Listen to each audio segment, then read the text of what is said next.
ආදරණීය දරුදරියනි අපි ගියවර පාඩම් පරිච්ඡේදය තුලින් හතරවන ඒකකයේ වැදගත්ම පාඩම් ඒකකය වන සමාගම් වලට අදාළ 2020 සිට 2010 දක්වා වසර 11ක ව්‍යුහගත අභ්‍යාස විශ්ලේෂණාත්මක අභ්‍යාස කතා කරා. පිළිතුරු පත්‍ර සමීක්ෂණයේදී ලකුණු ලබා දෙන ආකාරය සහ ලකුණු ලබා දුන්න ආකාරය සහ ප්‍රධාන පාලක පරීක්ෂකතුමා ඔබගෙන් ඒ ප්‍රශ්නවලට පිළිතුරු අපේක්ෂා කරන්නේ මොන වගේද? නැත්නම් කුමන ස්වරූපයේ පිළිතුරු අපේක්ෂා කරනවද කියලා හොඳ අවබෝධයක් දුන්නා. මම හිතනවා ඔබ ඒකෙන් උපරිම ප්‍රයෝජන ගත්තා කියලා. අපි අද අවසන් වශයෙන් කතා කරන්න යන්නේ සමාගම් පාඩම් ඒකකයට අදාළව 2010 සිට 20 දක්වා විභාගවලට යොමු වෙච්ච වාස්තවික අභ්‍යාස සාකච්ඡා කරන්නයි. විශේෂයෙන්ම පිළිතුරු අපේක්ෂා කරන්නේ මොන වගේ පිළිතුරුද? ඒවට ලකුණු ලැබෙන්නේ කොහොමද?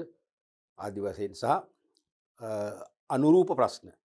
තවත් අනුරූප ප්‍රශ්න කීපයක් අපි කතා කරලා සම්පූර්ණයෙන් මේ පාඩම ඉතාම සාර්ථකව අපි නිම කරන්න බලාපොරොත්තු වෙනවා. අපි මුලින්ම බලමු. මේකේ පළවෙනි ප්‍රශ්නේ 2020 විභාග ප්‍රශ්න වශයෙන් ආපු සුදුසු වචන නැත්තම් සුදුසු වචනය යොදා හිස්තැන් පුරවන්න. අපි සප්ලයි ටයිප් කියන්නේ මේවටනේ සැපීම් වර්ගයේ ප්‍රශ්න. ඒ කියන්නේ නිශ්චිතම පිළිතුරු සපයන්න ඕන. පිළිතුරු දෙකක් නැහැ, විකල්ප නැහැ. නිශ්චිත නියමිත පිළිතුරුම සපයන්න සප්ලයි ටයිප්.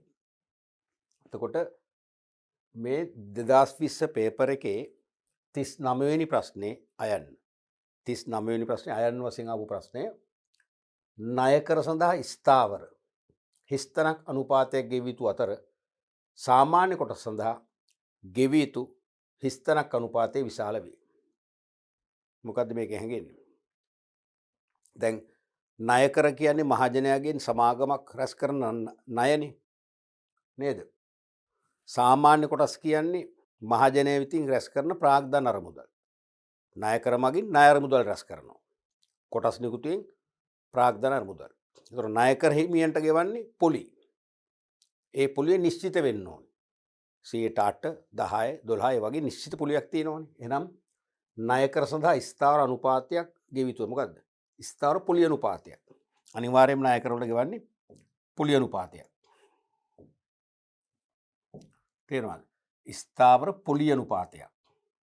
පොලි අනුපාතයක්. ගෙවිය යුතු අතර සාමාන්‍ය කොටස් සඳහා ගෙවිය යුතු හිස්තන අනුපාතය විශාල වේ.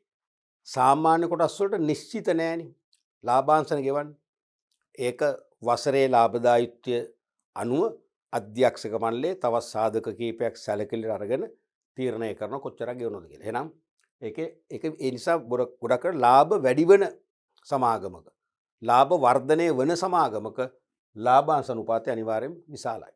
එහෙනම් ගෙවිය යුතු ලාභාංශ අනුපාතය. මේකට එන්නේ ලාභාංශ ඩිවිඩන්ඩ්ස්. විශාල වේ. පැහැදිලිනේ?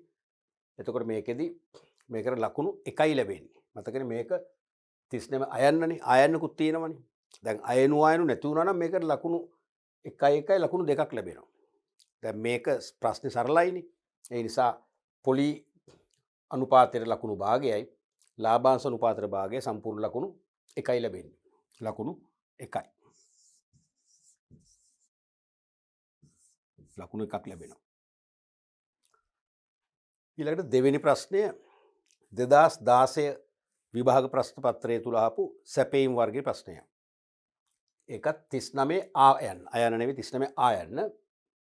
සමාගම් විසින් තම හිස්තනක් මත මෙන්ම කොටස්කරුවන්ට හිමිවන හිස්තනක් මතද ආදායම් බදු ගෙවීම ද්විත්ව බදුකරණය නමින් හැඳින්වේ. Double taxation. සමාගමක් උපයන ආදායම් මත දෙවරක් බදු එවන අවස්ථාවක් මේ අහන්නේ. ඒ කොහොමද? සමාගමක් විසින් තම හිස්තනක් මත මෙන්ම කොටස්කරුවන්ට හිමිවන හිස්තන මත. මොකක්ද හිස්තන කියන්නේ? තම ලාභ නැත්නම් ආදායම්. සමාගමක් විසින් තම ලාභ. හොඳ මුත්‍රේ ලාභ මට මතකයි මාර්කින් ස්කීමේ ආදායම් වලටත් ලකුණු දුන්නා. අපි නිසා වරහන් තුල නම් දාමු ආදායම් කියලා. ආදායම මත මෙන්ම කොටස්කරුවන්ට හිමි වෙන ලාභයෙන් කොටස්කරුවන්ට කොටසක් බෙදා දෙනවා. කොටසක් සංචිත කරගන්නවනේ, රඳව ගන්නවනේ අනාගතයේ සදා. එහෙනම් කොටස්කරුවන්ට බෙදා හරින ලාභ කොටස කියන්නේ මොකද්ද? ලාභාංශ. කොටස්කරුවන්ට හිමි වෙන ලාභාංශ මතද? ලාභාංශ මතද ආදායම් බදු ගෙවීම දිත්ව බදු කරන ළමින් හැඳින්වේ. දිත්ව බදු කරණයක් වෙනවා. මොකද සමාගම ඉපෙව් ලාභයට සමාගම් සාමූහික ආදායම් බද්ද ගෙවනවනේ. සමාගම උපයගත්ත මුළු ලාභයට සාමූහික ආදායම් බද්ද ගෙවනවා. හරිද? ඒ ලාභයෙන් කොටසක්ම තමයි ලාභාංශ වශයෙන් දෙන්නේ. අර බදු වලට යටත් වෙච්ච කොටසක්ම තමයි ලාභාංශ වශයෙන් ලැබෙන්නේ. ලාභාංශ මත නැවත බදු ගෙවනවා. ඒ කියන්නේ එකම මුදල් ප්‍රමාණයක් එකම ආදායම් කොටසක් මත දෙපාරක් බදු අය වෙනවා. දිත්ව බදු කරන්නේ. ඒතොර මේකෙත් ආනෙමි. ඒ නිසා මේ දෙකටම ලකුණු භාගය බැගින් ලකුණු 1යි. දැන් අයනු අයනු නැති වුණා නම් ලකුණු 2ක් ලැබෙනවා. මේ වගේ අවස්ථාවක ලැබෙන්නේ ලකුණු 1යි. ලකුණු 1ක් ලැබෙනවා. ඊළඟට ළමයි ප්‍රශ්න කරනවා මේක අපි හිතමු ඕගොල්ලෝ හරියට ලාභ ලියනවා. ලාභාංශ ලියන්නේ නැහැ. එක්කෝ වෙන අසම්පූර්ණ උත්තරයක් ලියනවා, එක්කෝ හිස්තැනක් තියෙන උත්තර ලියන්නෙම නැහැ. මොකද වෙන්නේ? ලකුණු භාගය ලැබෙනවා. හරියට ලකුණු භාගයක් ලැබෙනවා එතකොට. එක්කෝ ඔබ ලාභාංශ ලියනවා, ලාභ කියන එක ලියෙන්නේ නැහැ. ඒත් ලකුණු භාගයක් ලැබෙනවා. හැබැයි මං කිව්වා 90 දශකේ 95 96 අවුරුද්ද වෙනකන් එහෙම දුන්නේ නැහැ. මේකේ මේ දෙකම නැත්තම් ලකුණු බිඳුවයි. එකක් ලියුවට ලකුණු දුන්නේ නැහැ. දැන් ඔබ වාසනාවන්තයි ඇති. ඔබ ලියන සෑම පිළිතුරු කොටසකටම සෑම පිළිතුරු ඛණ්ඩයකටම ලකුණු ගලාගෙන එනවා. පැහැදිලිද? ඊළඟ ප්‍රශ්නට යමු. 2015 විභාග ප්‍රශ්න එක 39 ආ කොටස අයන්න නැහැ ආ කොටස. අයන්ට අහන්නේ එහුවේ වෙන විෂය පතයක ප්‍රශ්නයක්. සමාගමක කොටස්කරුවෙකු වීම සඳහා අනිවාර්යෙන් සපුරාලිය යුතු කොන්දේසි දෙක වන්නේ හිස්තනක් හා හිස්තනයි. මතකයිනේ? සමාගමක කොටස්කරුවෙකු කියන්නේ මේ සමාජිකයෙක්, අයිතිකරුවෙක් කොටස්කරුවෙකු වීමට අනිවාර්යෙන්ම කොන්දේසි දෙකක් සපුරාලන්න ඕනේ. එකක් මොකද්ද? අවම එක් කොටසක් හෝ මිලදී ගන්න ඕනේ. අවම එක් කොටසක් හෝ මිලදී ගන්න ඕනේ. රුපියල් 10 කොටස් නම් එකක් හරි මිලදී ගත්තත් ප්‍රශ්නයක් නැහැ. දහස් ගාණක් ගත්තත් කමක් නැහැ. ඒකින්ම ඔබ තව පැත්තක් ගැන තාර්කිකව හිතන්න ඕනේ. හවුල් ව්‍යාපාරයක නම් ප්‍රාග්ධනයට අපි රුපියලකින්වත් දායක නොවි. ප්‍රාග්ධනයට රුපියලකින් හෝ දායක නොවි අදාළ පුද්ගලයාගේ කීර්ති නාමයේ අදාළ පුද්ගලයාගේ කළමනාකරන දක්ෂතා ආයෝජනය කිරීම මත හිමිකාරත්ව ලබන්න පුළුවන්. නමුත් සමාගම් වලට ඒක අදාළ නැහැ. කතරම් කීර්තිමත් කෙනෙක් වුණත් එයා ජගත් ව්‍යාපාරිකයෙක් වෙන්න පුළුවන්. ජාත්‍යන්තර මට්ටමේ ව්‍යාපාරිකයෙක් වෙන්න පුළුවන්. අන්තර්ජාතික ප්‍රසිද්ධියටපත් වූ ක්‍රීඩකයෙක් හෝ ක්‍රීඩිකාවක් වෙන්න පුළුවන්. අන්තර්ජාතිකව ප්‍රසිද්ධියටපත් වෙච්ච විද්‍යාඥයෙක් වෙන්න පුළුවන්. විද්‍යාඥවරියක් වෙන්න පුළුවන්.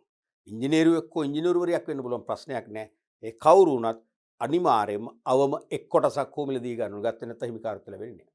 පළවෙනි එක.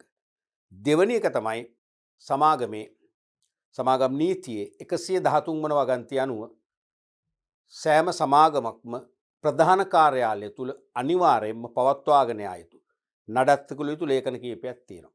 අපි ඔය ඉගෙන ගත්තා ව්‍යවස්ථාපිත පොත්පත් කියලා. ස්ටැටියුටරි ඩොකියුමන්ට්ස් ව්‍යවස්ථාපිත පොත්පත්.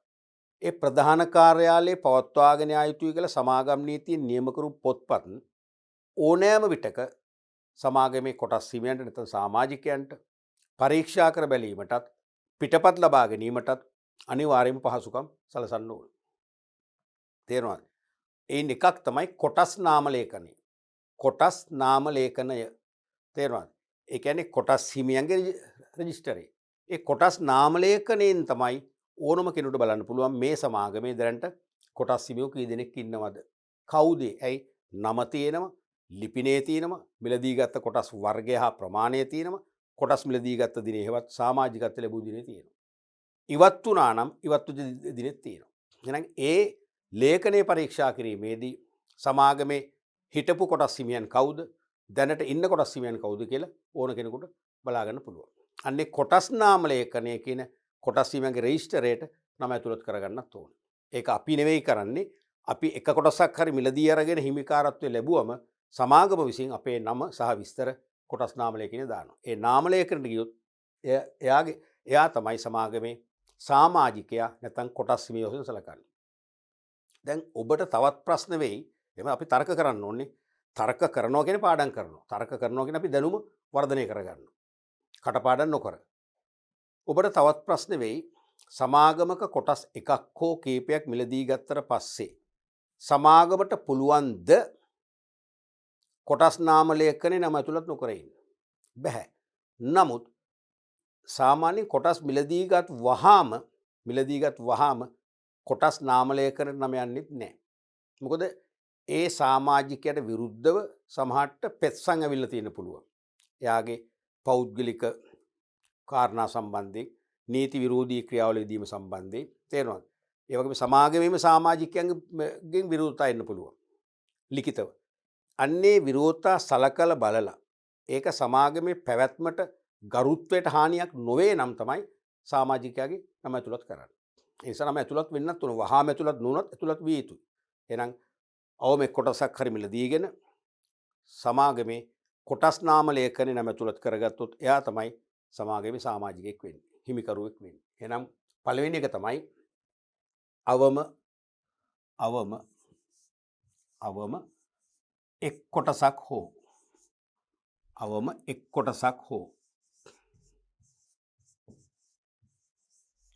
එක් කොටසක් හෝ මිලට ගැනීම.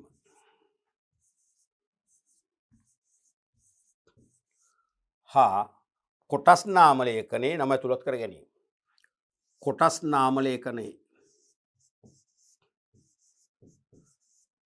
නාම ලේඛනයේ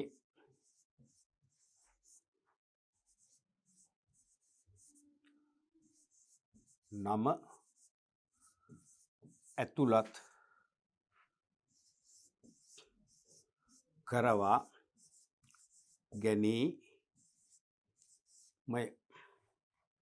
ඔය අවස්ථා දෙක සම්පූර්ණවම කොටස් හිමියෙක් වෙනවා. එතකොට මේකෙත් ආයන නිසා මේකෙත් ලකුණු එකක් ලැබෙනවා. ලකුණු 1යි. ඊළඟට 2011 විභාග ප්‍රශ්නයට 26 වෙනි ගැටලුව වශයෙන් ඇවිල්ලා තියෙනවා. 2007 අංක 7 දරන සමාගම් පනතේ මූලික වශයෙන් හිස්තනක් යනුවෙන් සමාගම් වර්ග 3ක් සඳහන් වේ. 2007 අංක 7 දරන සමාගම් නීතියේ තුන්වන වගන්තියෙන් ප්‍රධාන සමාගම් වර්ග 3ක් හඳුන්වලා දීලා තියෙනවා. ඒ තුනයි මේ අහන්නේ. මතකයිනේ? මතකද ඒ තුන? එකක් මොකද්ද? සීමා සහිත සමාගම්. තව එකක් සීමා රහිත සමාගම්. ඊළඟ එක ඇපේන් සීමිත සමාගම්. ඔය තුන තමයි යන්න ඕනේ. මොකද පැහැදිලිව අහනවනේ. සමාගම් පනතේ මූලික වශයෙන් ප්‍රධාන වශයෙන් හඳුන්වලා දීලා තියෙන වර්ග තුන අහන්නේ. සමහර ළමයි මේ අවුරුද්දේ ලියලා තිබුණා සීමිත පෞද්ගලික සමාගම්, සීමිත පොදු සමාගම්, අක්වල සමාගම්. ලකුණු බිඳුවයි.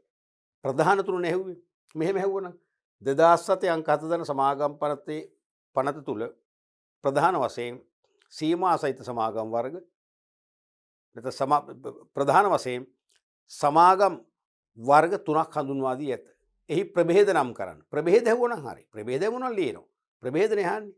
අතුරු ප්‍රභේද සීමිත පෞද්ගලික සමාගම්, සීමිත පොදු සමාගම්, එක්ක සීමිත අක්වල සමාගම්. එහෙම නැත්තම් 2007 අංක 7 දන සමාගම් පනත මගින් ප්‍රධාන සීමිත සමාගම් වර්ග 3ක් හඳුන්වලා දීලා තියෙනවා. ඒ මොනවද කියලා ඇහුවා. සීමිත සමාගම් වර්ග 3ක් ඒත් හරි. සීමිත පෞද්ගලික සමාගම්, සීමිත පොදු සමාගම්, සීමිත අක්වල සමාගම්. මේ අහන්නේ එහෙම නෙවෙයි. සමාගම් පරිදි මූලික වශයෙන් ප්‍රධාන තුනයි අහන්නේ. එහෙනම් අනිවාර්යයෙන්ම එක සීමා සහිත සමාගම්. සීමා සහිත සමාගම්. දෙක සීමා රහිත සමාගම්. සීමා රහිත සමාගම්. තුන ඇපේන් සීමිත සමාගම්. නැත්නම් අපකාර සමාගම්. ඇපේන් සීමිත සමාගම්. මේක තනි ප්‍රශ්නයක්. ඒ නිසා මේකේ ලකුණු දෙකම දුන්නා. දැන් 4ක් නැහැ නේ 4ක් තිබ්බනම් ලකුණු භාගෙ බින්න හිතන්න පුළුවන්. මේකේ දුන්නේ 3ම නිවැරදි නම් ලකුණු 2 දෙන්න කියලා. 3ම නිවැරදි නම් ලකුණු දෙන්න. ඒ කියන්නේ එකක් හරි වැරදි නම් ලකුණු දෙන්නේ නැහැ. අන්න අවාසියක්. එකක් හරි වැරදි නම් ලකුණු දෙන්නේ නැහැ. ඒ නිසා මේකට ලකුණු දෙකක්ම ලැබුණා. 3ටම ලකුණු දෙකක් ලැබුණා. අපි ඊළඟ ප්‍රශ්නයක් බලමු. 2011 විභාග ප්‍රශ්න. සීමා සහිත සමාගම සිය කෙටිකාලීන මූල්‍ය අවශ්‍යතා. නැත්නම් අය සීමා සහිත සමාගම සිය කෙටිකාලීන මූල්‍ය අවශ්‍යතා සපුරා ගැනීමට සුරැකුම් රහිතව නිකුත් කර ලියවිල්ල හිස්තනක් ලෙස හඳුන්වයි. මේක තනි ප්‍රශ්නයක්. මේක නැත්නම් වැඩි මං කියන්නේ ආයනුගේ කොටසකට දීලා ලකුණු එකක් දුන්නා නම් ඇති. ලකුණු දෙකම දීලා තියෙනවා. සීමා සහිත සමාගම සිය කෙටිකාලීන මූල්‍ය අවශ්‍යතා. ඒ කියන්නේ කෙටිකාලීන ණය. ඒ කියන්නේ උපරිම අවුරුද්දකින් කල් පිරීලා ආපසු ගෙවන්න ඕනේ. සපුරා ගැනීමට සුරැකුම් රහිතව අප නැහැ. සුරැකුම් රහිතව නිකුත් කරනවා ලියවිල්ල. ඒ ලියවිල්ල අපි අරගෙන කෙටිකාලීන ණය සපයනවා. ඒක අනිවාර්යයෙන්ම ගනුදෙනු කළ හැකි. ඒ ලියවිල්ල මට ඕන වෙන කාට හරි පවරන්න පුළුවන්. ඒතර මට ලැබී යුතු ණයවල අයිති යාට පවරලා එයාගෙන් සල්ලි ගන්න පුළුවන්. මොකද්ද? මතකද? මොන පේපර්ස්ද අපි ඉංග්‍රීසියෙන් කිව්වේ? කමර්ෂියල් පේපර්ස්. වාණිජ්‍ය පත්‍ර. මතකනේ? වාණිජ්‍ය පත්‍ර. වාණිජ්‍ය පත්‍ර. වාණිජ්‍ය පත්‍ර නැත්නම් වාණිජ්‍ය පත්‍රිකා. ඔන්න ඕකට තමයි ලකුණු දෙකක්ම දුන්නේ. වැඩි ඒක ලකුණු නේ. ලකුණු දෙකයි. කමන්නේ ළමයිට නෙන්නේ. ළමයිට නේ වාසියෙන්නේ. මේ ප්‍රශ්නේ මහන්න පුළුවන් මොකද්ද විදිහ? සීමිත සමාගම සිය දිගුකාලීන මූල්‍ය අවශ්‍යතාව වරහන් ඇතුළේ ණය.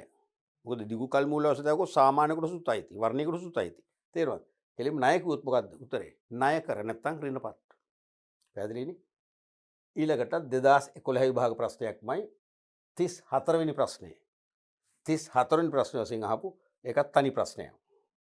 කොටස් ප්‍රාග්ධනයක් රහිතව ආරම්භ කළ හැකි සමාගම් හිස්තනක් ලෙස හැඳින්වෙන අතර කොටස් හෝ වෙනස් සුරකුම්පත් මහජනයාට අර්පණය කිරීම තහනම් වන සමාගම් හිස්තනක් ලෙස හැඳින්වේ. දෙකම පැහැදිලි නේද? කොටස් ප්‍රාග්ධනය රහිතව ආරම්භ කරන්නේ මොකද්ද? එකම එක සමාගමයිනේ. මොනවද? සීමිත පෞද්ගලික සමාගම්, පොදු සමාගම් දෙකේම කොටස් ප්‍රාග්ධනයක් තියෙනවා. කොටස් ප්‍රාග්ධන රහිතව ආරම්භ කරන්න පුළුවන් එකම එක වර්ගය මොකද්ද? අපයෙන් සීමිත සමාගම්. අපයෙන් සීමිත සමාගම්. අපයෙන් සීමිත සමාගම්. අපයෙන් සීමිත සමාගම්. අපයෙන් සීමිත සමාගම්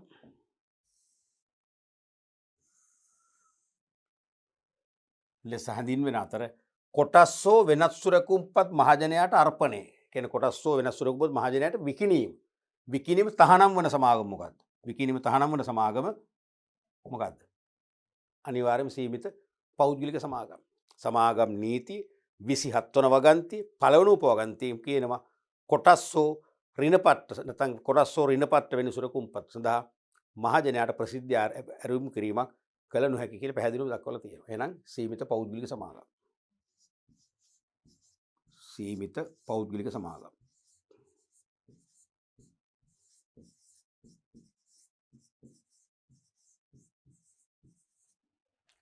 ලකුණු දෙකයි මේ දෙකටම හරියන්න ඕන ලකුණු දෙකයි. ලකුණු දෙකයි මේකෙත් හැබැයි ඉතින් එක අපි තුමු ඕගොල්ලන්ගේ අපේන් සීමිත සමාගම් කියන එක ලියුන්නේ නැහැ කියලා වැරදුනා කියනකො ඒත් මේකට ලකුණු එකක් ලැබෙනවා. ඒක ලියලා පුද්ගලික සමාගම් වැරදුනා කියනකො ඒත් ලකුණු එකක් ලැබෙනවා. පැහැදිලිනේ? දැන් පේනද මේ වගේ දැන් මේ ප්‍රශ්න ලේසිමත් නැහැ. දැන් අපි හරියට දැන් විෂය පුළුල්ව කතා කරා. ඔබට ළඟ මතකයක් තියෙනවා. ඒකත් එක්ක ලේසි කියලා දැනෙන්න පුළුවන්. ඔබට පේනවා මේ සමස්ත විෂය නිර්දේශේ සෑම අස්සක් මුල්ලක් නෑරම අපි හොඳට ස්පර්ශ කරලා තියෙනවා. ස්පර්ශ කළොත් තමයි මේව ලියන්න පුළුවන්. මොකද සාමාන්‍ය මේ වාස්තික ප්‍රශ්න විෂය නිර්දේශේ සෑම අනුමාතෘකාවකටම විහිදලා යනවා. නැත්නම් ස්මාර්ට් සිලබස් එකේ සෑම තැනක්ම ස්පර්ශ වන ආකාරයෙන් තමයි හදලා තියෙන්නේ. ඒ නිසා සමස්ත විෂය නිර්දේශයේම අවබෝධයක් නැත්නම් මේවට උත්තර ලියන්න බෑ. මං හැමදාමත් මතක් කරනවා අදත් මතක් කරනවා මේ ඔලුවට ගන්න මොකද්ද? විභාගෙදී ව්‍යුහගත කියන්නේ දීර්ඝ පිළිතුරු ලියන ව්‍යුහගත ප්‍රශ්න පත්‍රයේ ලකුණු 75 80 85 90 ගන්න අය සෑහෙන ප්‍රමාණයක් මේ දෙවෙනි ප්‍රශ්න පත්‍රයේ කෙටි ප්‍රශ්න පත්‍රයේ ලකුණු 45 50 55 නතර වෙනවා. ඒ නිසා ඒ සාමාර්ථය හිමි කරගන්න. මමත් ඒ අත්දැකීම ලැබලා තියෙනවා පේ මාකින් වලදී. මමත් හිතුව ලකුණු 85ක් ගත්තම පස්සේ මෙයාත් අනිවාර්යයෙන් ෂුවර් තමයි හොඳ කොල්ලෙක් නැත්නම් හොඳ කෙල්ලෙක් ඒකක් ගනි අපි එහෙම හිතන්නේ. තේරෙනවද? නමුත් ඒකක් නැතුව අපි තනිපංගල මෙසා හුදකලාවේ අපි කනගාටු වෙනවා. මොකද මම ඕගොල්ලන්ගේ පළවෙනි ප්‍රශ්න පත්‍රය බැලුවොත් මම නම් දෙවෙනි එක බලන්නේ මම වෙන කෙනෙක් නෙවෙයි. එහෙම තමයි පේ මාකින් කරන්නේ. ඒතකොට මම තනිපංගල මෙසා හුදකලාවේ කනගාටු වෙනවා අපරාධි. 85ක් කරගෙනත් ඒකක් නැති වුණානේ. මොකක්ද හේතුව? මෙන්න මේ ප්‍රශ්න අසාර්ථකයි. මේ ප්‍රශ්න ඔයගොල්ලෝ මොකද හේතුව මේක නිශ්චිතවම ලියන්න එපා. දැන් මේකට වෙන උත්තරයක් නැහැනේ. දැන් උදාහරණයක් වශයෙන් ශ්‍රී ලංකාවේ අගනුවර කුමක්ද කියලා ඇහුවම උත්තරේ මොකද්ද? කොළඹ නෙවෙයිනේ දැන්නේ. ශ්‍රී ජයවර්ධනපුර කෝට්ටේ. ඒකට වෙන ව්‍යාතිරේක නැහැනේ. නුගේගොඩ කියලා හරියන්නේ නැහැනේ. ඒ වගේ මේකට නිශ්චිත උත්තරේ තියෙනවා. පෞද්ගලික සමාගම්. මේකට පොදු සමාගම්, අසීමිත සමාගම් මොනවලිවත් ලකුණු ගන්න බෑ. ඒ නිසා හරියටම විෂය නිර්දේශය අවබෝධ කරගත්ත කෙනාට තමයි මේකේ ලකුණු ගන්න පුළුවන් වෙන්නේ. පැහැදිලිනේ? ඒ නිසා ඔබ ව්‍යුහගත ප්‍රශ්න වලට සාර්ථකව කැපවීමෙන්, උනන්දුවෙන්, සංයමයෙන් මුහුණ දීලා උත්තර ලියනවා වගේම ඊටත් වඩා වැඩි බර තැබීමක් මේකට කරන්න. මම දකින්නේ එකක් විෂය නිර්දේශය ඔබලු ස්පර්ශ නොකරපු එකම නෙවෙයි. ඔබ මේකට බර තබන්නේ. වගකීමෙන් මුහුණ දෙන්නේ. ඔබේ භාෂාවෙන් කොහොමද ඔබ මේක ගණන් ගන්නෙ? මේක ලේසි ප්‍රශ්න. කෙටි ප්‍රශ්න පත්‍රයෙන් ලේසි කියලා හැඟීමෙන් ඉන්නේ. නෑ. මේකට නිශ්චිතවම ලියුවේ නැත්නම් ලකුණු නෑ. මට ළමයි 100 ගාණන් 1000 ගණන් කියලා තියෙනවා. සර් ලිව්වා හොඳටම ලිව්වා. නමුත් ලිව්වට ලියවිලා තියෙන්නේ කොහොමද? අඩුවේ. ලිව්වට ලියවිලා තියෙන අඩුවේ. එක්තරා අවුරුද්දක මට මතකයි එක ළමයෙක් උත්තර පැන්සලෙන් යාගේ අර මොකක් හරි යාළඟ තිබිච්ච පේපර් එක ලියාගෙන ඇවිල්ලා. ඉතින් මට කිව්වා පොඩ්ඩක් චුට්ටක් බලන්න කියලා ලියපු සමහර ඒවා මම ගෝ දැන් මේක ඕක ෂුවර් නේ මොන ෂුවර්ද වැරදි. පැහැදිලිවම වැරදි. තේරෙනවද? ඒ කියන්නේ අහන්නේ එකක් මෙයා ලියන්නේ එකක්. අහන්නේ එකක් මෙයා ලියන්නේ එකක්. තේරුණාද? ඒ වගේ තමන් හිතනවා මම මේක හරියට නිවැරදිව ලිව්වා කියලා. නමුත් ලියවිලා නැහැ. දැන් එක අවුරුද්දක ආල් තිබුණ සීමා සහිත පොදු සීමා සහිත පෞද්ගලික සමාගමක නමට අනිවාර්යයෙන්ම ඇතුළත් යුතු පද කවරේද කියලා.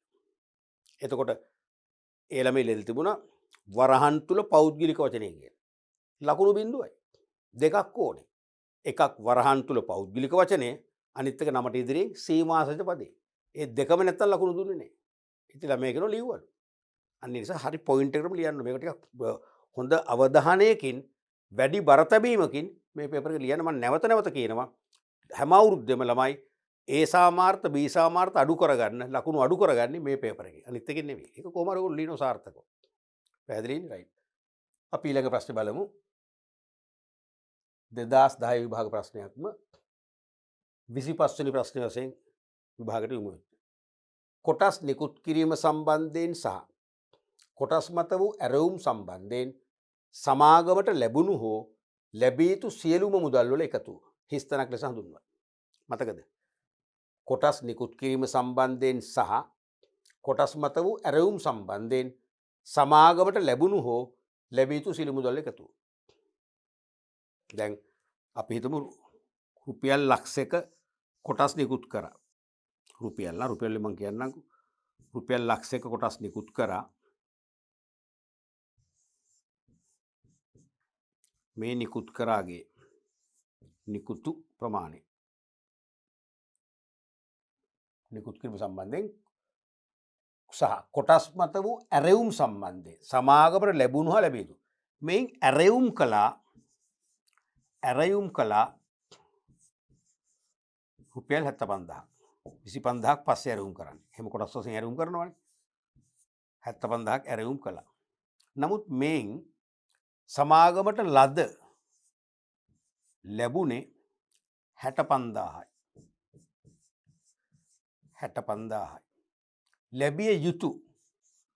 ලැබිය යුතු කීයද? 10000යි.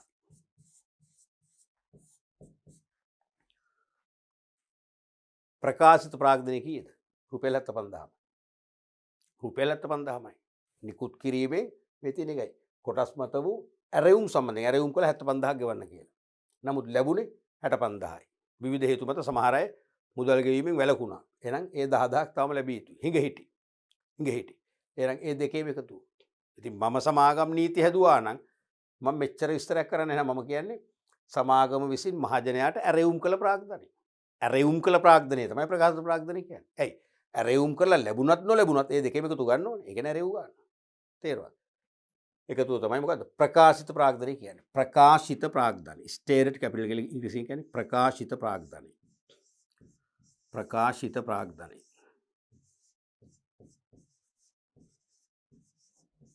නාමික ප්‍රාග්ධනය, නාම මාත්‍ර ප්‍රාග්ධනය, අනුදත් ප්‍රාග්ධනය ඔය කල්ලියන්නේ පරණ සමාගම් නීතියෙන් ඒක සම්පූර්ණ වෙනස් වුණානේ. දැන් තියෙන එක ක්‍රමයයි ප්‍රකාශිත නැත්නම් ප්‍රකාශ කළ ප්‍රාග්ධනය ස්ටේට් කැපිටල්. තේරුණාද? මේක සම්පූර්ණ ප්‍රශ්නයක් නිසා ලකුණු දෙකක්ම ලැබුණා. ලකුණු දෙකක්ම ලැබුණා.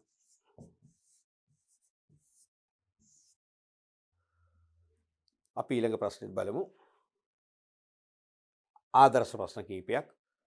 විභාගයට සාමාන්‍ය මේ සමාගම් මේකක යටතේ මේ හිස්තැන් පුරවන නැත්නම් සැපේයිම් වර්ගයේ ප්‍රශ්න බොහොම අඩුවෙන් ඇහුවේ. අපි ඒ නිසා ඒකේ ඌණ පූර්ණේ අපි හදන්න ආදර්ශ ප්‍රශ්න කීපයක් කතා කරමු. එක සමාගම් විසුරුවා හැරීමේදී සියලු ණයවලට වඩා పూర్වයෙන් පියවිය යුතුයයි සමාගම් නීති අනිවාර්ය කර ඇති ණය නැත්නම් වගකීම්. මොකක් කියලාද කියන්නේ? සමාගමක් ඈවර කරද්දී වත්කම් උපලබ්ධියෙන් ලැබෙන මුදලින් අනිකුත් ගෙවීම් කිරීමට පෙර පළමුව පියවන්න කියලා නියම කරපු ගෙවීම් තියෙනවා. මොනවද ඒවට කියන්නේ? වරණීය ගෙවීම්. නැත්නම් වරණීය ණය හිමියන්. හිඟ ආදායම් බදු, හිඟ පිරිවැටුම් බදු, ඒ වගේම සමාගමේ අන්තිම මාස 4 සේවකයන්ට හිඟ වැටුප් ඒවත් මුලින්ම ගෙවන්න ඕනේ. ඒ වගේම සේවක අර්ථ සාධක කර මුදල්, ඒ වගේම කම්කරු විනිශ්චය සභාවක මගින් සේවකයන්ට කිසියම් ගෙවීමක් කරන්න කියලා තියෙනවා නම් අපි හිතමු සේවකයෙක් නඩු දැම්මා. එයා අත්නෝමතික වශයෙන් පහ කරා කියලා. එයා වන්දියක් කිව්වා. ඒ වන්දිය අනුමත කරලා කම්කරු විනිශ්චය භාවකනේ වන්දිය ගෙවන්න කියලා.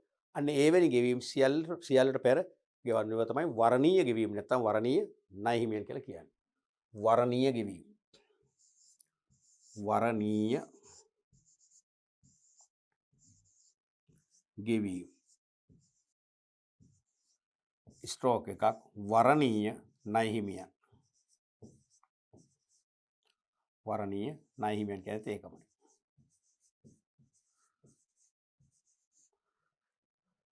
ලකුණු එකක් හෝ ලකුණු දෙකක් ලැබේ. මේක අයනු ආයනු ප්‍රශ්නයකට આવොත් ලකුණු 1යි. නැත්නම් සම්පූර්ණ වාස්තික ප්‍රශ්නයක් වශයෙන් આવොත් ලකුණු 2ම ලැබේ. දෙවෙනි ආදර්ශ ප්‍රශ්නය අධිකරණයේ අධීක්ෂණයට යටත්ව සමාගමක් විසුරුවා හැරීම සඳහා අධිකරණයෙන් ඉල්ලා සිටිය හැකි පාර්ශවයන් වන්නේ. මතකයිද? අධිකරණයෙන් අධීක්ෂණයට යටත්ව ඈවර කිරීමක් කියන්නේත් ස්වේච්ඡාවෙන් ඈවර කිරීමක්මයි. සමාගම් නීතිය මගින් ඈවර කිරීම අවස්ථා 3ක් කියනවනේ. ස්වේච්ඡාවෙන් ඈවර කිරීම, අධිකරණයෙන් ඈවර කිරීම, අධිකරණයේ අධීක්ෂණයට යටත්ව ඈවර කිරීම. එහෙම 3ක් කිව්වට ඇත්තෙම තියෙන ක්‍රම දෙකයි. හේතුව ස්වේච්ඡාවෙන් සමාගමක් ඈවර කිරීමේ යෝජනාවක් සම්මත කරලා ස්වේච්ඡාවෙන් ඈවර කරන්න ලෑස්ති වෙනවා කියන්නකෝ. එතනදී සමාගමේ සමහර සමාජිකයන්ට දැනෙන්න පුළුවන්, හැඟෙන්න පුළුවන් සමාගමේ අධ්‍යක්ෂකවරු සමහරට වෙනත් හිමිකරුවන් සමග සම්බන්ධ වෙලා හෝ නැතුව හෝ අධ්‍යක්ෂකවරු සමාගමේ වත්කම් වංචා කරන්න යනවා. විසුරුවා හැරීමෙන් අයිතු ප්‍රයෝජන ගන්න යනවා. උදාහරණයක් වශයෙන් සමාගම සතු ඉඩමක් අපි හිතමු කෝටි 10ක් විතර වටින ඉඩමක් කියලා. කෝටි 10ක් විතර වටින ඉඩම කෝටි 6කට විතර විකුණනවා. 10කට විකුණලා පෙන්වන්නේ 6කට වික්කා කියලා. කෝටි 4ක් ඒගොල්ලෝ මොකද කරන්නේ? අතයටින් ගහ ගන්නවා. ඒවැනි තත්ත්වයක් තියෙනවා නම් ඒක අනිකුත් කොටස් හිමියෝ හැමෝදෙනාටම අසාධාරණයනේ. අනේ ඒවැනි සැකසංකා තියෙනවා නම් ඒ තොරතුරු විස්තර ඇතුළත් කරලා දිසා අධිකරණයෙන් ඉල්ලීමක් කරන්න පුළුවන්. මෙන්න මේ සැකසහිත හේතු නිසා අපිට මේ ස්වේච්ඡාවෙන් ඈවර කිරීම පිළිගන්න බෑ. ඒ නිසා මේකට අධිකරණයෙන් විසින් පත් කරන අධීක්ෂකයෙකුගේ අධීක්ෂණ යටතේ ඈවර කර දෙන්න කියලා ඉල්ලීමක් කරන්න පුළුවන්.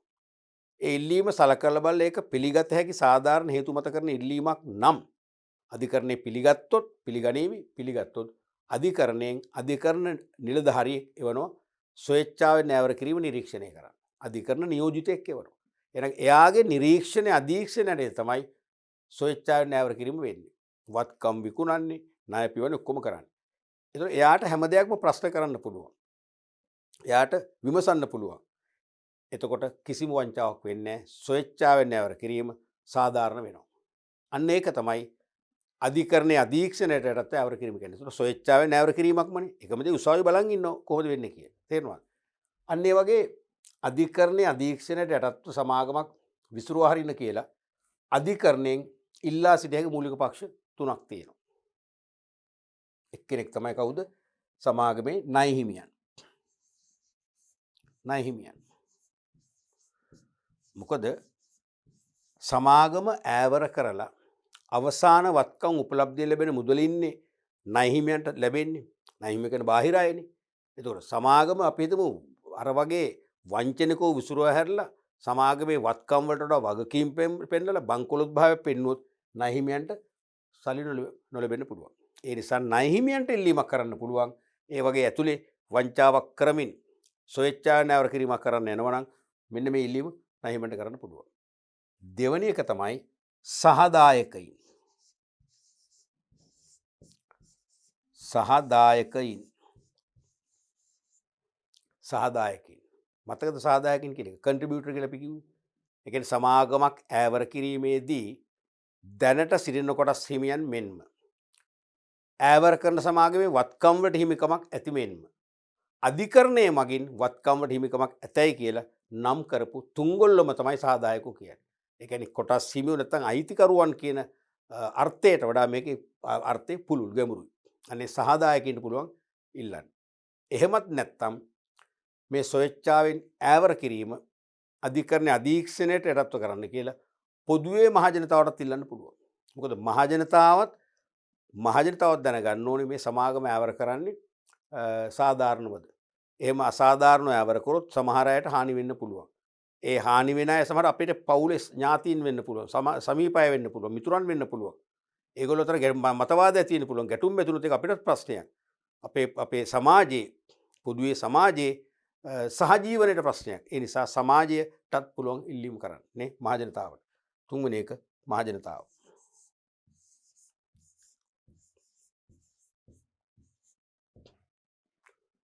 පැහැදිලිනේ? ඒතර මේකෙත් කරුණු තුනම හරිනම් ලකුණු දෙකක් දෙනවා නම් දෙකක් ලැබෙයි. නැත්නම් එකක් ලැබෙයි. බොහෝ වෙලාවට මේ වගේ කරුණු තුනම නිවැරදිව ලිව්වේ නැත්නම් ලකුණු හම්බෙන්නේ නැහැ. අනේම අවශ්‍යම එක තියෙනවා. කලාතුරකින් ඉතින් දෙකක් කරනම් ලකුණු එකයි නැත්නම් ලකුණු බිඳුවයි කියලා තියෙනවා. ගොඩක් වෙලාවට මේක පොඩි සංකල්පනේ තුනම හරියන්න ඕන. ලකුණු 1 2 ගන්න. අපි ඊළඟ ප්‍රශ්නෙත් බලමු. තුන්වෙනි ආදර්ශ ප්‍රශ්න සමාගම් සම්බන්ධයෙන් අභ්‍යන්තරින් ගැටලු निराකරණය කිරීම යන්නෙන් අදහස් කරනු ලබන්නේ සමාගම් හිස්තනක් හරහා විසඳා ගැනීමයි. මොකක්ද කන්සෙප්ට් එක? අභ්‍යන්තරින් ගැටලු निराකරණය කිරීම. අභ්‍යන්තරින් ගැටලු निराකරණය කිරීම කියන්නේ සමාගමක් පවත්වාගෙන යාමේදී කළමනාකරණය කිරීමේදී ගැටලු මතුවෙනවා. සමාගමක් කළමනාකරණය කරලා පවත්වාගෙන යාමේදී සමාගමේ කොටස් හිමියන් අතර කොටස් හිමි උස අධ්‍යක්ෂක මණ්ඩලය අතර අනිවාර්යයෙන්ම ගැටුම් ඇති වෙන්න පුළුවන්. මතවාද ඇති වෙන්න පුළුවන්. ඒවා අපි අභ්‍යන්තරයෙන් විසඳගත්තොත් හොඳයි. බාහිරට නොගිහිල්ලා. බාහිර උසාවියකට ගියාම කීර්තිමත් සමාගමක් නම් ජනමාධ්‍යවේදීන් ඇවිල්ලා ප්‍රශ්න කරලා පත්තරවල විවිධ ප්‍රවෘත්ති ප්‍රසිද්ධ කරනවා. ඒකෙන් සමාගමේ කීර්ති නාමයට ලොකු හානියක් වෙන්න පුළුවන්.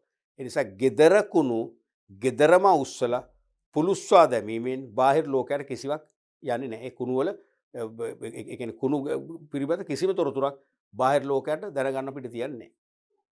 ඇතුළෙම වැඩේ ඉවරයි. එවැනි ක්‍රමයක් තමයි මේ අලුත් සමාගම් නීති හඳුන්වා දුන්නා කම්පැනිස් ඩිස්පියුට් බෝඩ් කියලා එකක්. මොකද්ද? සමාගම් ආරවුල් මණ්ඩලය. සමාගම් ආරවුල් මණ්ඩලය. ඒ සමාගම් ආරවුල් මණ්ඩලයෙන් තමයි ප්‍රශ්න විසඳන්නේ. ඒ නිසා සමාගම් ආරම්භ කරලා කළමනාකරණය කරලා පවත්වාගෙන යාමේදී සමාගම තුල අභ්‍යන්තරිකව ඇතිවන ගැටලු ප්‍රශ්න निराකරණය කර ගැනීමට බාහිර අධිකරණයට යාමට පෙර සෑම සමාගමකගේ ගැටලුවට මැදුව අය සමාගම් ආරවුල් මණ්ඩලය වෙත ගෙනියන්න ඕන. ගෙහිල් විසඳගත්තොත් අන්න බාහිරට තොරතුරු හෙළිදරව් නොවීම අපේ ප්‍රශ්න අපි ඇතුළෙම විසඳගත්ත වෙනවා. ඒක තමයි අභ්‍යන්තරින් ගැටලු निराකරණය කිරීම කියලා කියන්නේ. ඒකට කියන්නේ මොකද්ද? කම්පැනිස් ඩිස්පියුට් බෝඩ් සමාගම් ආරවුල් මණ්ඩලය. සමාගම් සමාගම් ආරවුල් මණ්ඩලය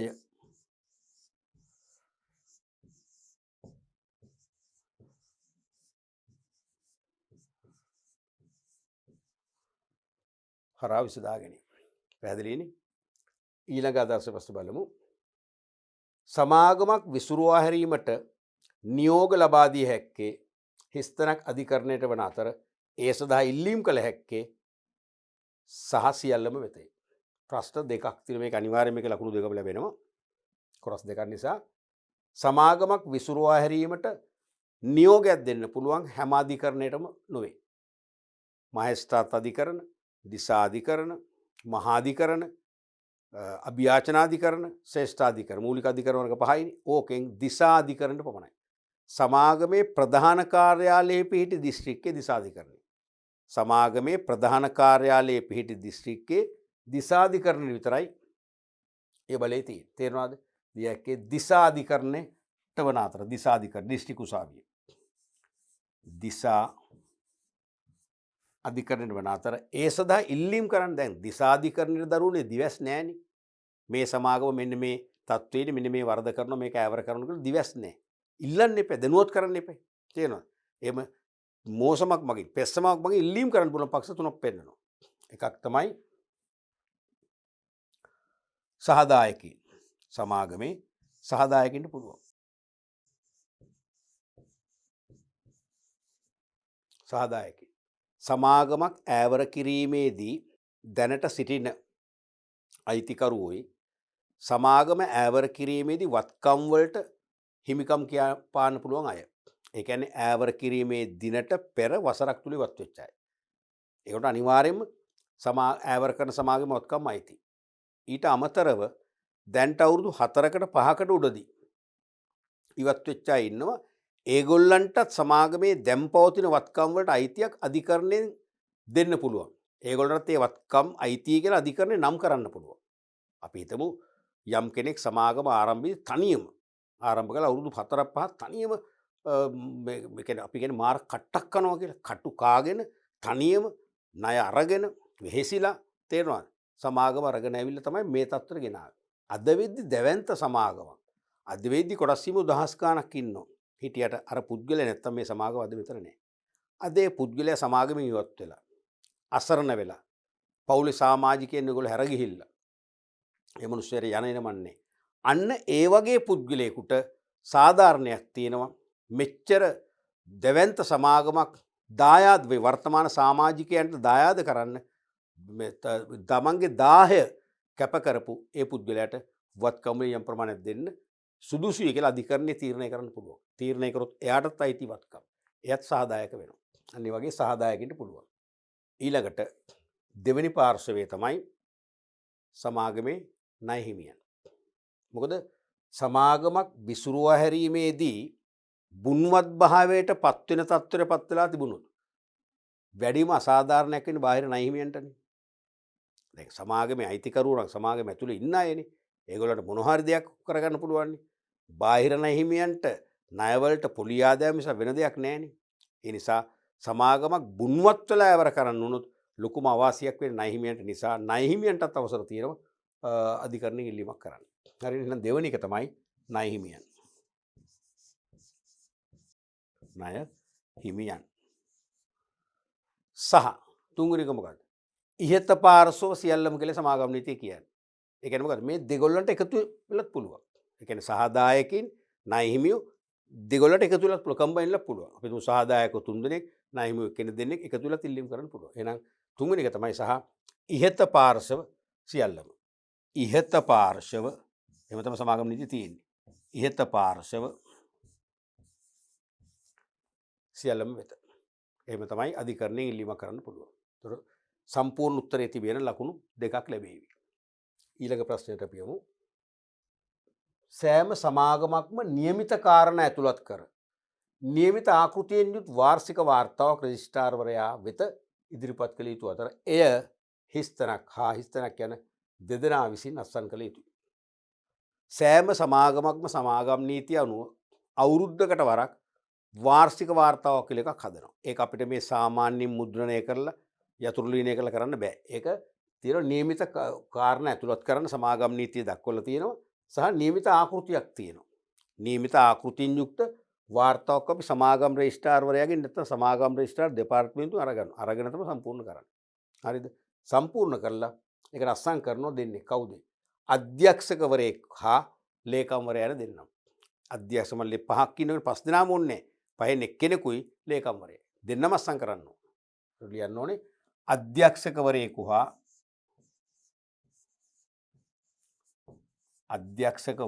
හා ලේකම්වරයා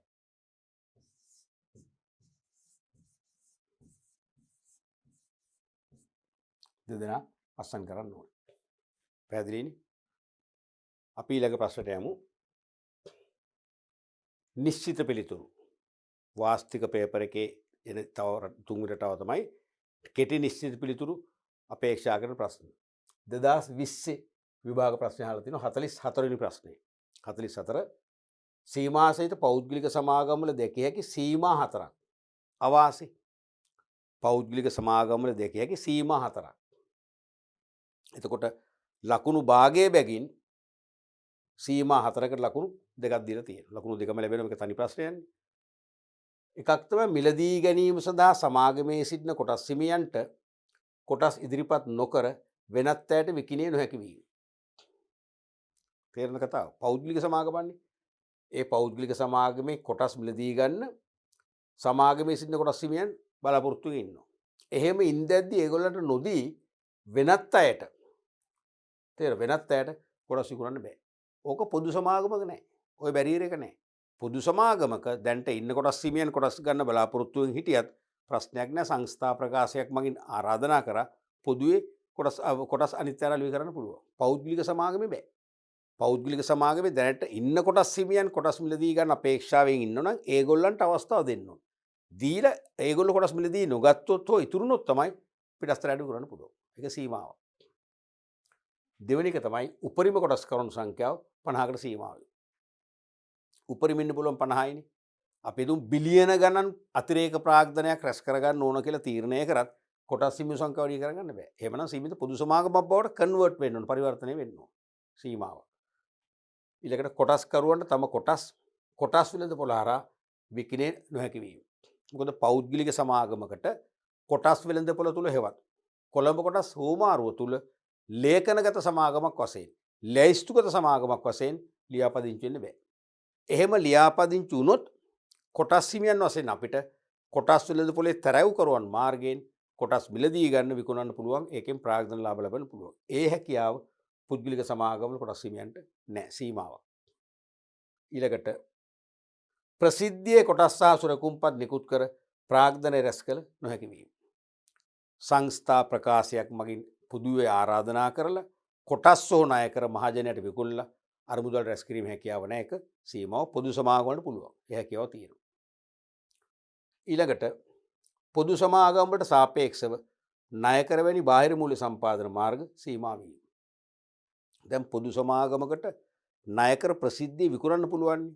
නමුත් ඒ ණය කර නිකුත් කිරීම හැකියාව පෞද්ගලික සමාගම් වලට නැහැ. බැංකුවලින් ණය ගන්න පුළුවන්, ණය කර නිකුත් කරන්න බෑ. ඉතින් ඒ ණය කර මගින් ප්‍රාග්ධන රැස් කරන්න බෑ කියන්නේ මොකද්ද? ඒක සීමාවක්, අඩුවක්, අවාසියක්. ඊළඟට බොහෝ පෞද්ගලික සමාගම් වල අයිතිය ව්‍යාපාරික පවුල් වලට සීමා වීම. බොහෝ පෞද්ගලික සමාගම් වල අයිතිය කුඩා පවුල් ඒකකයකට ගොනු වෙනවා. නැත්නම් ව්‍යාපාරික පවුලට. පොදු සමාගම් එහෙම නෙවෙයිනේ. පොදු සමාගම් වල කොටස් මිලදී ගන්න විවිධ ප්‍රදේශවලින් විවිධ ජාතීන් සම්බන්ධ වෙනවා. ඒක පොදුයි. තේරෙනවද? මේක එහෙම නෙවෙයි. මේක හස්බන්ඩ් ඇන්ඩ් වයිෆ් නැත්නම් අම්මයි තාත්තයි දරුවෝයි නැත්නම් තාත්තයි දරුවෝයි ඒ වගේ පවුලකට විතරක් මේක අයිතිය සීමා වීමත් එක සීමාවක් නැත්නම් ගැටලුවක් වෙනවා. ඔන්න වගේ ඕනම සීමාවන් හතරකට ලකුණු භාගය බැගින් ලකුණු දෙකක් ලබා දීලා තියෙනවා 2020. ඊළඟ ප්‍රශ්නට අපි යමු. 2013 අහපු විභාග ප්‍රශ්නයක්. ඒ 35 වන ප්‍රශ්නය වශයෙන් අහපු ප්‍රශ්නය. ඒක සම්පූර්ණ ප්‍රශ්නයක් ලකුණු දෙකම දීපු. වෙනත් රටක සංස්ථාපනය කරනු ලබන ශ්‍රී ලංකාව ඇතුළත ව්‍යාපාර ස්ථාන පිහිටුවීම සඳහා ලියාපදිංචි කරන සමාගම් හඳුන්වන්නේ කවර නමකින්ද? බොහොම පහසු ප්‍රශ්නයක්. මම කියන්නේ මේක ලකුණු දෙකක් නම් වැඩි නේ. මේක අයනෝයි කොටසට දීලා ලකුණු එකක් දුන්නා නම් හොඳයි. වෙනත් රටක නීතිගත කරලා ශ්‍රී ලංකාව ඇතුළත ව්‍යාපාර ස්ථාන පිහිටවන. ඒ කියන්නේ ව්‍යාපාර ස්ථාන පිහිටවන්නේ මොනවටද? ඩාන්ස් කරන්න නෙවෙයි ව්‍යාපාර කටයුතු පවත්වාගෙන යන්න. ලංකාව තුළ බිස්නස් කරන්න. ව්‍යාපාර කටයුතු පවත්වාගෙන යන්න. සඳහා ලියාපදිංචි කරන සමාගම් මොනවද කියන්නේ? විදේශීය සමාගම්. මතකයිනේ විදේශීය සමාගම්. බොහොම ලේසිම ප්‍රශ්නයක්. විදේශීය සමාගම්. විදේශීය සමාගම්.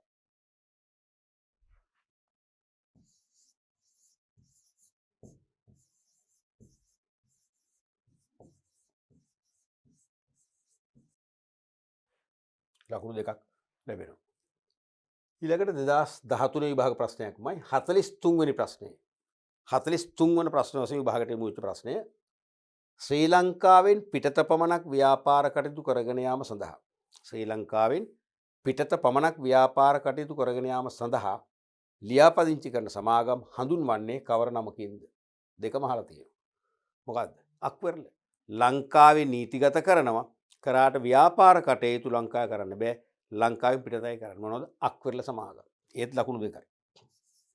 අක්වරල සමාගම්.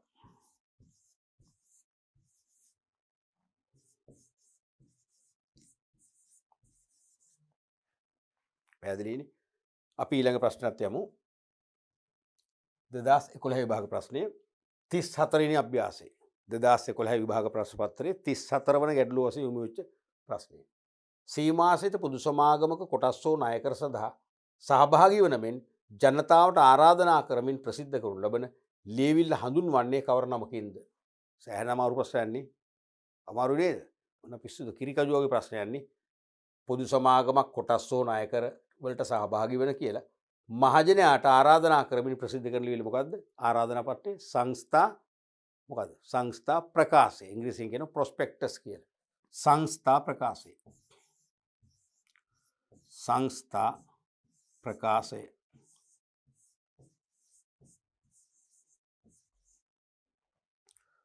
ලකුණු දෙකක් දීලා තියෙනවා. ඒකටත් වැඩි මන්නම් කියන්නේ. පුංචි ප්‍රශ්නයක් ලේසි ප්‍රශ්නයක්. මේක අයන්නකට දාලා ලකුණු එකක් දීලා තව ඇගීමක් කරන්න තිබුණ අපරාධේ නේ. කමක් නැහැ. ඊළඟ ප්‍රශ්නෙත් අපි බලමු. 2011 විභාග ප්‍රශ්නයක් මම එකත් 35 වන ප්‍රශ්නය. අරලිය නිෂ්පාදන සමාගම සීමාසහිත පොදු සමාගමකි. අරලිය නිෂ්පාදන සමාගම මොකද්ද? සීමිත පොදු සමාගමක්ලු. මේ කොළඹ කොටස් සූමාරු ලැයිස්තුගත කර ඇත. කොළඹ කොටස් සූමාරු හෙවත් කොටස් වෙළඳපොළ තුල ලැයිස්තුගත කරලා තියෙනවා. ලියාපදිංචි කරලා තියෙනවා. 2007 අංක 7 දන්න සමාගම් පනතේ නියම කර ඇති පරිදි අරලිය සමාගමේ නම ලියා දක්වන්න. ඒත් ලකුණු දෙකයි. ඒකත් බොහොම පහසු ප්‍රශ්නයක්. කොහොමද? දැන් මේක කොටස් වෙළඳපොළ තුල කොළඹ කොටස් සූමාරු ලියාපදිංචිලා තියෙනවා. එහෙමනම් මේක සීමිත පොදු සමාගමක් නම් මේකේ නම ලියන්නේ කොහොමද? එකක් තමයි දෙවිදියක් තියෙනවනේ. පළවෙනි එක තමයි සීමා සහිත අරලිය නිෂ්පාදන සමාගමනේ. අරලිය නිෂ්පාදන පොදු සමාගම. හරිනේ. සීමාසිත අරලිය නිෂ්පාදන පොදු සමාගමට ඉදිරියෙන් පොදු වෙනවා ෂෙයා මාකට් එකේ ලියාපදිංචි වෙච්ච නිසා.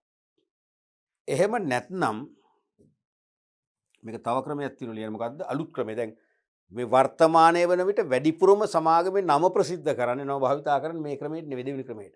මොකක්ද දෙවෙනි ක්‍රමය? අරලිය නිෂ්පාදන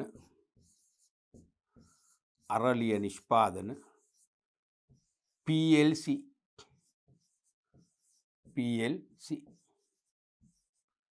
පබ්ලික් ලිමිටඩ් කම්පැනි කෙනෙක්. මේක තමයි වර්තමානයේ 90%ක්ම පොදු මිල කළ සමාගම් වල නම භාවිතා කරන මේ විදිහට කියන එක මතක් කරන්න එපා.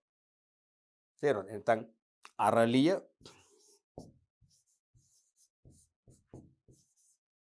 අරලිය producing the production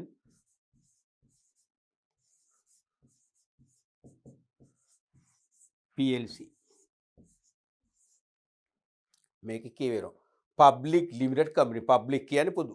හරිනේ. පොදු වචනේත් තියෙනවා. ලිමිටඩ් කියන්නේ සීමාසහිත වචනේත් තියෙනවා. C කියන්නේ කම්පැනි සමාගම වචනේත් තියෙනවා. මේක තමයි අලුත්ම ක්‍රමය.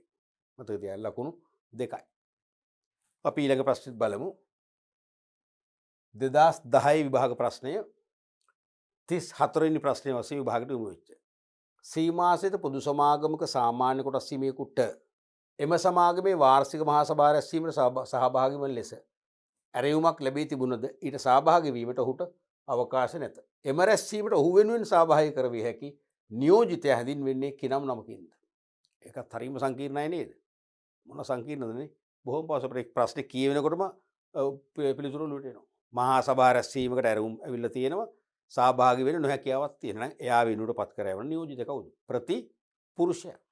ප්‍රතිපුරුෂයා. ප්‍රතිපුරුෂයා. තව නම් ටිකක් මතක තියාගන්න. එක්කෝ ප්‍රතියුක්තය කියන්නේ එයාමයි. ප්‍රතියුක්තය. නැත්තම් අනුයෝජිතය කියන්නේ එයාමයි. අනුයෝජිතය.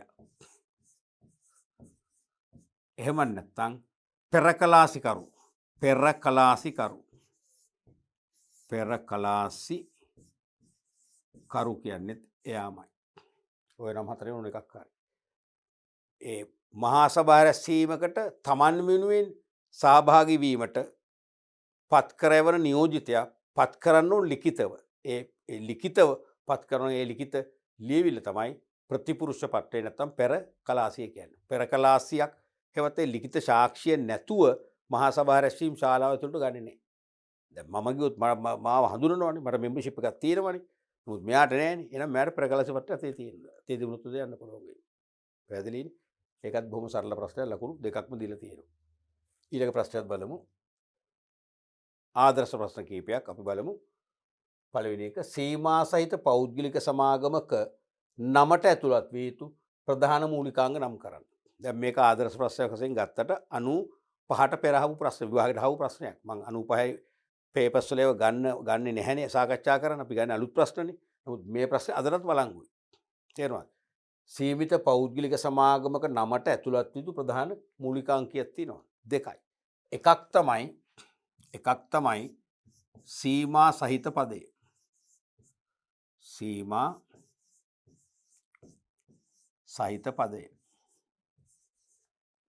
එකක් සීමා සහිත පදය. හරිනේ? දෙවෙනි එක තමයි මොකද්ද?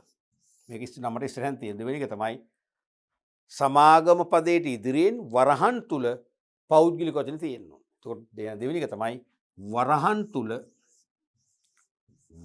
තුල පෞද්ගලික.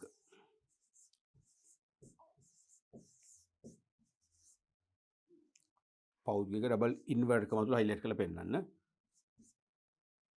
වචනේ ඇතුළත් වෙන්න ඕනේ. ඔය දෙකම තිබුණොත් තමයි ලකුණු දෙකක් දෙද්දී නම් දෙකම ලැබෙනවා. එකක් නම් මේ භාගෙකින් එකක් ලැබෙයි. ඊළඟ ප්‍රශ්නයක් බලන්න. ආදර්ශ ප්‍රශ්න දෙක. සීමාසිත පොදු සමාගමක අධ්‍යක්ෂ මණ්ඩලයට අවම සමාජිකයන් දෙදෙනෙකු අවශ්‍ය වුවද? හරිනේ. ඩිරෙක්ටර් බෝඩ් අවම දෙන්නෙක් ඕනේ. අවම එක් කොටස් සීමිතකට සීමිත පොදු සමාගමක් ආරම්භ කළ හැකි නිසා. පොදු සමාගම ආරම්භ කරන්න පුළුවන් එක්කෙනාටයි. එක්කෙනාට පුළුවන්. නිසා අධ්‍යක්ෂක මණ්ඩලයට සමාජිකින් පත් කරගත හැක්කේ කෙසේද පැහැදිලි කරන්න. මේ ප්‍රශ්නේ පැහැදිලි නේද? මේක අහන එක.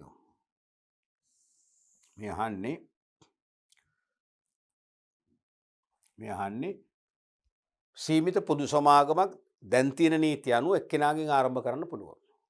එක කොටස් හිමියාගෙන්. නමුත් අධ්‍යක්ෂක මණ්ඩලයට අනිවාර්යයෙන්ම දෙන්නෙක් ඕනේ අවමෝසෙ.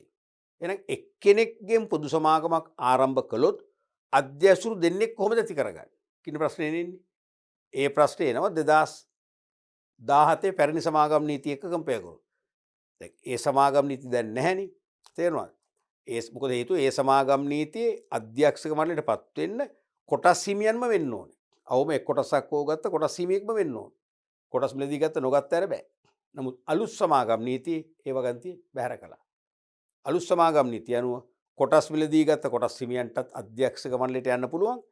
කොටස් මිලදී නොගත්ත බාහිර අයටත් යන්න පුළුවන්. එහෙනම් බාහිරින් ගන්න පුළුවන් වැටුපක් ගෙවන්න. ඩිරෙක්ටර් කෙනෙක් වශයෙන් සේවය කරලා වැටුපක් ගෙවන්න ගන්න පුළුවන්. ඒතර එයා හිමිකාරත්වයක් නැහැ. ඒ නිසා හිමිකරු එක්කෙනෙක් කියලා ප්‍රශ්නයක් නැහැ. අධ්‍යක්ෂක මණ්ඩලයට 5ද 10ද ඕන ගාණක් සල්ලි වලට වැටුපට බදව ගන්න පුළුවන් නිසා මේ ප්‍රශ්නේ මතුවෙන්නේ නැහැ. ඒතර ලියන්න ඕනේ අධ්‍යක්ෂක මණ්ඩලයට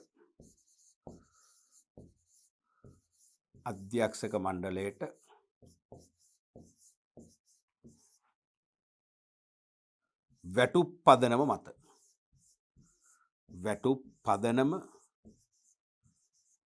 මත බාහිරින්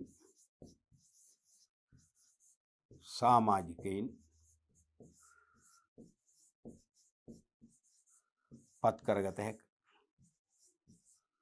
බාහිරින් සාමාජිකයින් පත් කරගත හැක. ඒ නිසා එක්කෙනෙක් වුණා කියලා කිසි ප්‍රශ්නයක් නැහැ. වැටුපට බදව ගන්න පුළුවන්. පැහැදිලිනේ? අපි ඊළඟ ප්‍රශ්නට යමු. සීමිත මහවැලි සමාගම පෙරවසරේ ජනවාරි 10 වන දින වාර්ෂික මහා සභා රැස්වීම පවත්වන ලදී. සමාගමේ ගිණුම් වර්ෂය අවසාන දිනය දෙසැම්බර් 31 වන දින වේ. මෙම වසරේ වාර්ෂික මහා සභා රැස්වීම පැවැත්විය යුත්තේ කිනම් කාලපරාසයකදයි සඳහන් කරන්න. මතකයි ප්‍රශ්නේ? මේක එක සැරයක් විභාගයට අහලා ගොඩක් ළමයි අනාගත වැඩි.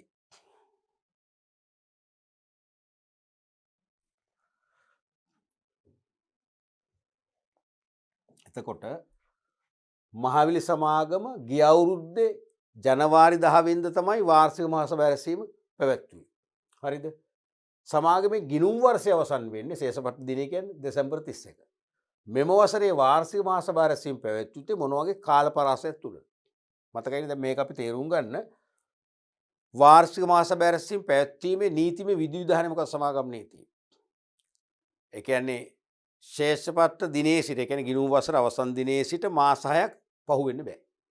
ශේෂපත්ත දිනේ සිට හේවත් ගිණුම් වසර අවසන් දින සිට මාස 6ක් කල්ලිකුත් වෙන පෙර වෙන්න ඕනේ. ඒ වගේම ගිය වර්ෂයේ වාර්ෂික මහා සභාව රැස්වීම පවත්වලා මාස 15ක් ගත වීමට පෙර වෙන්නත් ඕනේ. හරියටම අවුරුද්දකින් ඕනේ නැහැ. මාස 15ක් ඇතුළත පුළුවන්. තුන්වෙනි එක ලිත් වර්ෂයකට වරක් වෙන්නත් ඕනේ. ලිත් වර්ෂයක් කියන්නේ අවුරුද්ද කම්ප්ලීට් වෙන්නත් ඕනේ. දවස් 364 හෝ 65 සම්පූර්ණ වෙන්නත් ඕනේ. දවස් 360 කර කලින් බෑ. ඒ කාරණා තුනම ඉෂ්ට වෙන්න ඕනේ. එහෙමනම් මේක කියනවා ජනවාරි 10 තමයි ගිය අවුරුද්ද රැස්වීම පැවැත්වුවේ. හරිද? එහෙනම් ගිණුම් වර්ෂය අවසන් වෙන්නේ දෙසැම්බර් 31. දෙසැම්බර් 31 ඉඳන් මාස 6ක් ඇතුළත වෙන්න ඕනේ. ඒ කියන්නේ ජූනි 30. ජූනි 34 වෙන්න ඕනේ. ගිය අවුරුද්දේ ජනවාරි 10 නම් පැවැත්වුවේ. මේ අවුරුද්ද රැස්වීම පවත්වන්න පුළුවන් ආරම්භක දිනය කවද්ද? ජනවාරි 10. ජනවාරි 9 බෑනේ. 9 වුණොත් දවස් 364 කම්ප්ලීට් නෑ. ලිත් වර්ෂය කම්ප්ලීට් නෑ. ජනවාරි 10 පස්සේ. ජනවාරි 10ම වෙන්න ඕනෙත් නෑනේ. ජනවාරි ඉඳන් තව මාස 3ක් තියෙනවා. ඇයි ගිය අවුරුද්ද රැස්වීම පැවැත්වු දිනේ ඉඳන් මාස 15ක්නේ, මාස 12 නෙවෙයි. එහෙනම් ජනවාරි 10 ඉඳන් පෙබරවාරි 10, මාර්තු 10, අප්‍රේල් 10. අප්‍රේල් 10 දක්වා පවත්වන්න පුළුවන්. අප්‍රේල් 10න් ඉස්සෙල්ල දිනයක් වෙන්න ඕනේ. එහෙනම් ජනවාරි 10යි අප්‍රේල් 10 අතර කාලය තමයි මහා සභාව රැස්වීම පැවැත්විය හැකි කාලය වෙන්නේ. තේරුණාද? එතකොට ඔව් ජනවාරි 10ට පෙර බෑ. ඒතර ලිත් වර්ෂය කම්ප්ලීට් නෑ. තේරුණානේ? ඒක මේ රැස්වීම අපි හිතමු මැයි මාස 10 වෙනිදා බෑ. මැයි මාස 10 වෙනිදා බැරියයි.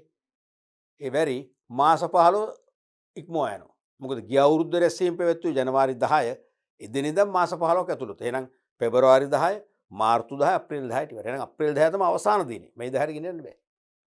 මැයි 10ට ගෙනියන්න බෑ. තේරුණානේ? අපි නිකමට හිතමු මේ දිනය ගිය අවුරුද්ද රැස්වීම පැවැත්වුවේ මාර්තු 20 කියලා. නැත්නම් මාර්තු 10ම කියලා හිතන්න. මාර්තු 10 න. එහෙමනම් මේ අවුරුද්දේ රැස්වීම පවත්වන්න පුළුවන් ආරම්භක දිනේ කවද්ද? ඒත් මාර්තු 10. අවුරුද්ද කම්ප්ලීට් වෙනවනේ. මාර්තු 10ම වෙන්න ඕනේ. අප්‍රේල් 10, මැයි 10, ජුනි 10 වෙන්නත් පුළුවන්. ජුනි 10 දක්වා මාස 15 තුල කම්ප්ලීට් කරන්න පුළුවන්. අපි හිතමු ගිය අවුරුද්දේ රැස්වීම පැවැත්වුවේ මැයි 10 කියලා. මැයි 10. නම් අවුරුද්ද හරියන්නේ මේ අවුරුද්ද මැයි 10ටනේ. මැයි 9 බෑ. එහෙනම් මේ අවුරුද්ද මැයි 10 රැස්වීම තියන්න පුළුවන්. 10 ඉඳන් කවදද? මැයි 10, ජුනි 10, ජූලි 10, අගෝස්තු 10. හරිනේ. එහෙනම් අගෝස්තු 10 දක්වා කාලය තුල පුළුවන්. එතකොට මාස 15 තුල. මාස 15 කම්ප්ලීට් වෙන අගෝස්තු 10ටනේ. නමුත් එක කොන්දේසියක් කඩ වෙනවා. එතකොට මොකද්ද කොන්දේසිය කඩ වෙන්නේ? ගිණුම් වර්ෂය අවසන් වෙන්නේ දෙසැම්බර් 31. එදා ඉඳන් මාස 6 පයින්නත් බෑ. මාස 6 පයින්නේ ජුනි 30ට. එහෙනම් ජුනි 30න් එහාට ගෙනියන්න බෑ. මාස 15 කතාව ගත්තොත් මැයි 10 නම් ගිය අවුරුද්ද පැවැත්වුවේ. ජුනි 10, ජූලි 10 අගෝස්තු 10 වෙනකම් පුළුවන්. නමුත් බෑ. ඇයි බැරි? ඒ කොන්දේසි ඉෂ්ට වුණාට අර ගිණුම් වසරේ අවසන් දිනේ සිට මාස 6 කාල සීමාව ඉක්මවා යනවා. ඒ කියන්නේ ජූනි 30න් පස්සේ බෑ නම් අනිවාර්යෙන් ජූනි 30ට පෙර මේ රැස්වීම තියනවා. එහෙනම් මැයි 10 ඉඳන් ජූනි 30 දක්වා කාලය විතරයි පුළුවන් වෙන්නේ. අන්න ඒ වගේ මේක උලුට ගන්න. හරිද? රයිට්. දැන් එතකොට ජනවාරි 10 නම් පැවැත්වුවේ මේ අවුරුද්දේ ජනවාරි 10 තමයි ආරම්භක දින. එහෙනම් ජනවාරි 10 ජනවාරි 10 වන දින සිට කවද්ද? පෙබරවාරි 10 මාර්තු 10 අප්‍රේල් 10. අන්නේ අප්‍රේල් 10 තමයි අවසාන දිනේ. එතකොට ගිණුම් වර්ෂය අවසන් වුණේ දෙසැම්බර් 31. ඒකේ මාස 6 පනින්නේ ජූනි 30. තව ඉස්සරහට කල් තියෙනවා. එහෙනම් කිසි වාදයක් නැහැ. පෙබරවාරි මාර්තු අප්‍රේල් 10 දක්වා පුළුවන් කරා. එහෙනම් අප්‍රේල් 10 වෙනිදා. අප්‍රේල් 10 වන දින අතර ඕනෑම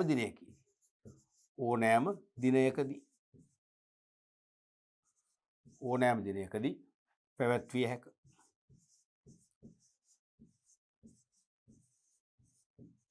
හරිනේ. මේ කාලය තුල ඕනද පසක් බලන්න. ඊළඟ ප්‍රශ්නේ බලමු. සීමිත පොදු සමාගමක පාලන බලය කොන්ට්‍රෝලින් පවර් එක. පාලන බලය හිමිවන්නේ කාටද? ඔවුන් මෙම බලය ක්‍රියාත්මක කරන ආකාරය පැහැදිලි කරන්න. සීමිත පොදු සමාගමක පාලන බලතල හම්බෙන්නේ කාටද? සාමාන්‍ය කොටස් හිමියන්ට පමණයි. මතකනේ නායකර හිමියෝ කියන්නේ කෙලින්ම ණය හිමියෝ, වර්ණීය කොටස් හිමියෝ වැටෙන්නේ ණය හිමියන්ටමයි. ඒ නිසා සැබෑ හිමිකරුවන්ට විතරයි පාලන බලතල තියෙන්නේ. ඒ කියන්නේ මහා සභා රැස්වීම වලට යන්න, ඡන්දේ පාවිච්චි කරන්න, යෝජනා අනුමත කරන්න, යෝජනා පරාජය කරන්න, තේර යෝජනා ප්‍රකාශ කරන්න. ඒ වගේ පාලන බලතල තියෙන්නේ සාමාන්‍ය කොටස් හිමියන්ට පමණයි. ඒතර පළවෙනි තොට ලකුණු මේ වගේ අපි දානවා සාමාන්‍ය කොටස් හිමියන්ට. ඒතර මේකට ලකුණු 4ක් දෙනවා නම් මේකට එකක් දෙයි. ඉතුරු ලකුණු 3 මේ මොකද්ද? පැහැදිලි කිරීමට දෙයි. තේරෙනවද? කොහොමද මේ බලය ක්‍රියාත්මක කරන්නේ? ඡන්දය පාවිච්චි කිරීම මගින්, අධ්‍යක්ෂක මණ්ඩලය පත් කිරීම හා ඉවත් කිරීම මගින්. තමන්ගේ ඡන්දය තමන්ට නීතියෙන් ලැබෙන ඡන්දය පාවිච්චි කරලා අධ්‍යක්ෂක මණ්ඩලයට සමාජිකව පත් කරන්න අනුමැතිය දෙන්න පුළුවන්. තමන් විරුද්ධ නම් මොකද කරන්නේ? ඒ අධ්‍යක්ෂක මණ්ඩලය ඉවත් කරන්නත් තමන්ගේ ඡන්දය පාවිච්චි කරන්න පුළුවන්. අන්න පාලන බලය ක්‍රියාත්මක කරන එක ක්‍රමයක්. එහෙම නැත්නම් අවශ්‍ය අවස්ථාවක අති විශේෂ රැස්වීමක් ඇඳවීමට ක්‍රියා කිරීම. දැන් හදිසි තීරණයක් ගන්න ඕන නම් වාර්ෂික මහා සභා රැස්වීම තියෙන්නේ අවුරුද්ද අග කියමුකෝ. ඒක එනකන් ඉන්න බෑනේ. එහෙනම් අපි හදිසියේ රැස්වීමක් ඉල්ලන්න පුළුවන්. කාගෙන්ද? අධ්‍යක්ෂක මණ්ඩලයෙන්. අධ්‍යක්ෂක මණ්ඩලයෙන් දැනට ඉන්න සමාජිකයන්ගෙන් 10න් එකකට නඩු පිරිසක් 100 දෙනෙක් ඉන්නවනම් අඩුම ගානේ 10 දෙනෙක්වත් ඉල්ලීමක් කරොත් අධ්‍යක්ෂකවරුන්ට සිදු වෙනවා රැස්වීම කැඳවන්න. මොකද ඒගොල්ලෝ රැස්වීම කැඳවන්නේ. අන්නේ ඉතින් සමාජිකයන්ට තීරණ ගන්න රැස්වීමක් කැඳවලා දෙන්න කියලා ඉල්ලනවා කියන්නේ මොකද? ඒකත් බලයක්. අන්න පාලන බලය. අනික වාර්ෂික මහා සභා රැස්වීමට සහභාගී වී යෝජනා ඉදිරිපත් කිරීම හා සම්මත කිරීම හෝ නොකිරීම මගින් අනිවාර්යයෙන්ම ඒගොල්ලෝ සමාගමේ පාලනය ඒගොල්ලන් අතින් ක්‍රියාත්මක කරනවා. රයිට්. ඊළඟ ප්‍රශ්නත් අපි යමු. සීමිත පොදු සමාගමක ලාභාංශ තීරණය කරනු ලබන්නේ කවුරුන් විසින්ද? මම ඔක න්‍යායාත්මක කොටස කරද්දිත් ඔයගලන්ට පැහැදිලි කළා. මතකනේ? සීමිත මේක විභාගයට කීප සැරයක්ම ඇහුවා. මෑත කාලේ තමයි ඇහුවේ නැත්තේ ඕක. සීමිත පොදු සමාගමක ලාභාංශ තීරණය කරන්නේ කවුද? එහෙනම් උත්තර බහුවචනෙන් ලියන්න ඕනේ. ඒක වචනෙන් බෑ. දෙකක් තියෙනවා. මොකද අධ්‍යක්ෂක මණ්ඩලය තමයි ලාභාංශ නිර්දේශ කරන්නේ. ඒගොල්ලෝ තීරණය කරනවා නෙවෙයි නිර්දේශ කරනවා. මේ අවුරුද්දේ ලාභදායීත්වය දිහා බලනවා. කොච්චර ලාභ ලැබුණාද? කොච්චර අනාගතයේ වෙනුවෙන් අපි රඳව ගන්නවද? ඒ ලාභෙන් කොච්චර සංචිතගත කරනවද? අපි තුමු ලාභය ආවේ රුපියල් මිලියන 2යි කියන්නේ බොහොම පොඩි ගාණක් කියනකො කම්පැනි එක. මිලියන 2කට නෑ මිලියන 2ම සංචිතගත කරන්න ගත්තොත් ලාභාංශ නෑ. ඒ වගේ සංචිත අඩුවෙන් තියා ගන්නවා කියන්නේ ලාභාංශ වැඩිපුර ගෙවන්න පුළුවන්. සංචිත වැඩි කරනවා කියන්නේ ලාභාංශ අඩුවෙන් ගෙවන්න වෙන්නේ. ඊළඟට සමගාමී ව්‍යාපාරවල ලාභාංශ ප්‍රතිපත්ති. අපිත් එහා සමාන මට්ටමක ලෙවල් එකකින් ලාභාංශ ගෙවන්න ඕන. නැත්නම් අපේ කීර්තිනාමයට හොඳ නැහැ. ඊළඟට සමාජිකයන් තෘප්තිමත් කිරීමට හැකියාව. සාමාන්‍යයෙන් ඕනෑම සමාජිකයෙක් බලනවා ගිය වසරට වඩා මේ වසරේ වැඩි ලාභාංශයක්. මේ වසරට වඩා ඉදිරි වසරේ වැඩි ලාභාංශයක්. ඕක නැත්ත කතාව. දැන් සාමාන්‍ය රජයේ සේවකයෙක් ගිය අවුරුද්දේ වැටුපට වඩා මේ අවුරුද්දේ වැටුප වැඩි කරගන්න බලන්න ඕනේ. අයවැයෙන් බලන්න ඕනේ. ඒත් උදා කරගන්න. ඒක සාමාන්‍ය මිනිස් ස්වභාවයනේ. ඒ වගේ තමයි තේරෙනවද? ලාභාංශෙත් එන්නෙන් වැඩි කරගන්න බලන්න ඕනේ. එහෙම වැඩියෙන් දුන්නේ නැත්නම් අපි තෘප්තිමත් වෙන්නේ නැහැ. තෘප්තිමත් වුණේ නැහැ කියන්නේ අපි කොයි මොහොතක හෝ සමාගමේ ඉවත් වෙන්න පුළුවන්. ඉවත් වුණොත් අපෙන් ලැබෙන්න තියෙන දායකත්වය අපේ වටිනා දායකත්වය සමාගමට අහිමි වෙනවා. තේරෙනවද? ඒ නිසා කොටස් හිමියන් සතුරු කිරීමේ හැකියාවත් ඇති වෙන ආකාර ලාභාංශයක් වෙන්නට ඕනේ ඩිරෙක්ටර් බෝඩ් එක යෝජනා කරන්න. ඊළඟට අපි හිතමු දැන් ලාභය ගිය අවුරුද්දේ ලාභය මිලියන 5යි.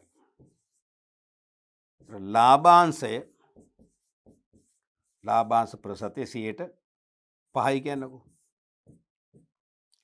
මේ කියන්නේ මේ ගිය වර. හරිනේ. මේ වසරේ ලාභය රුපියල් මිලියන 25යි. ලාභාංශය 8යි. වැඩියෙන් ගෙව්වා. හරිනේ. වැඩියෙන් ගෙව්වට සමාජිකයෝ තෘප්තිමත් නැහැ.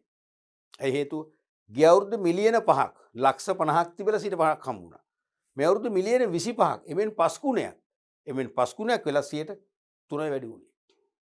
එහෙනම් 100 අඩු ගානේ 25ක් වෙන්න එපේ. අන්න තෘප්තිමත් නැහැ. ඔන්න වගේ සාධක දිහා බලලා ලාභාංශ ප්‍රතිශතය මෙච්චරක් ගෙවිය යුතුයි කියලා නිර්දේශ කරන්නේ කවුද? අධ්‍යක්ෂ මණ්ඩලය. කරාම වාර්ෂික මහා සභා රැස්වීමේදී සමාජිකයන් නැත්නම් කොටස් හිමියන්ට පුළුවන් තමන්ගේ ඡන්දයෙන් ඒක අනුමත කරන්න.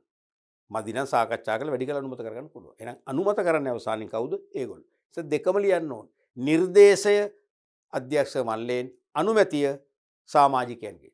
නිර්දේශය අධ්‍යක්ෂක මණ්ඩලයෙන්, අනුමැතිය කවුද? කොටස් හිමියෝ. කොහේදීද? වාර්ෂික මහා සභාවේ. දෙකම ලියවෙන්න ලකුණු ගන්න. පැහැදිලිනේ?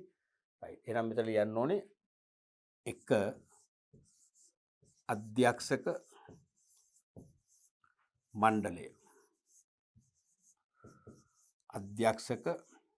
මණ්ඩලය විසින් නිර්දේශ කර. වැදගත් මේක නිර්දේශ. හොඳේ. නැත්නම් යෝජනා කර කම. දෙවැනි එක කොටස් හිමියන් සමාගමේ කොටස් හිමියන් විසින් කොහේදීද? වාර්ෂික මහා සභා රැස්වීමේදී. වාර්ෂික මහා සභා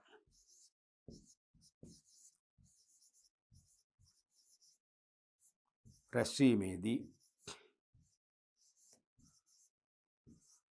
අනුමත කිරීම මගින් තමයි ලාභාංශ තීරණය වෙන්නේ.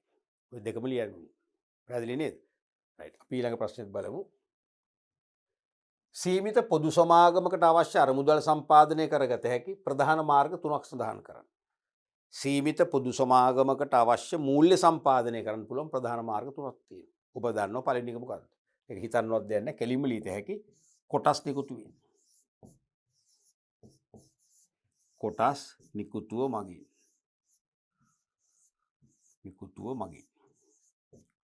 අනිත් එක මොකද්ද? එතකොට දරුවනේ දෙවෙනි මාර්ගය තමයි එකක් දිගුකාලීන මාර්ගයක් ණය කර හේවත් ඍණපත්‍ර නිකුතුව මගින්. ඒකත් සාමාන්‍ය අවුරුදු 3න් එහාට යනවා. 3න් 4න් 5න් 10න් කල්පිරණ ආකාරය. තේරෙනවද? එහෙනම් දෙවෙනි එක තමයි ණය කර හේවත් ඍණපත්‍ර